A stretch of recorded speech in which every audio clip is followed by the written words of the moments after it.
In Louisiana, they love their gators.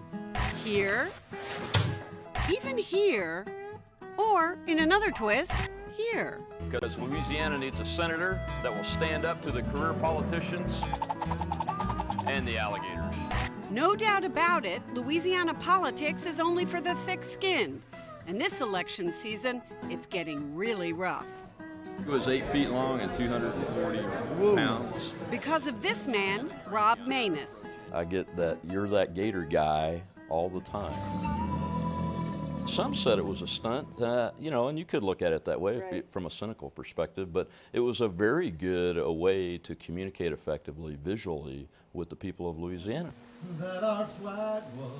He's a retired Air Force colonel running for the Senate with the Sarah Palin seal of approval, taking on both the Republican establishment candidate and the Democratic incumbent. Good to see you, man. And he's not just the underdog.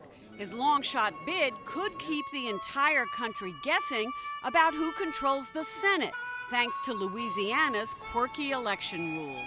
We call it a jungle primary system because we just let all the candidates get into one room, so to speak, and then just go at it and see who makes the runoff. Every candidate of every party is thrown together on Election Day. If no one gets more than half the vote, the top two go at it again, a month later. And this year, that's almost a sure bet. Down in Louisiana in the bright sunshine, they do a little boogie-woogie all the time. It's called the Haddock. If the U.S. Senate, the partisan makeup, is hanging in the balance, our runoff is going to be in December. If that does happen, we're expecting a complete circus down here. And that's why Louisiana Republicans are seething at Maness, whom they think is keeping their man Bill Cassidy from an outright victory over Democratic Senator Mary Landrieu. The party it's about power, the back room got together and decided that so-and-so is going to be the guy or the gal, Are you getting calls from the back room saying don't run? Yeah, I would say that's a good way to put it. He's resisted, and he's not apologizing. Aren't you the spoiler? Absolutely not. There is no taking votes away from so-and-so. It's all people will go out and vote for who they believe can best serve us here in Louisiana. Andouille, this is a spicy salami.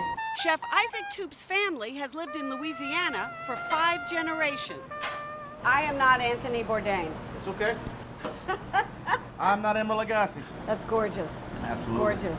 He cooks Cajun at his New Orleans restaurant, The Meadery, and he welcomes the hot politics of the open primary system and the diverse politics of a state with a distinct north-south divide. You can fly your freak flag here in New Orleans. You can be a lot more liberal. You can be a loose and easygoing. You can have a purple mohawk and have your teeth painted black, and someone next to you is going to be twice as crazy. In North Louisiana, it can be very conservative, and that's the way they roll. Our politics are lively and unique.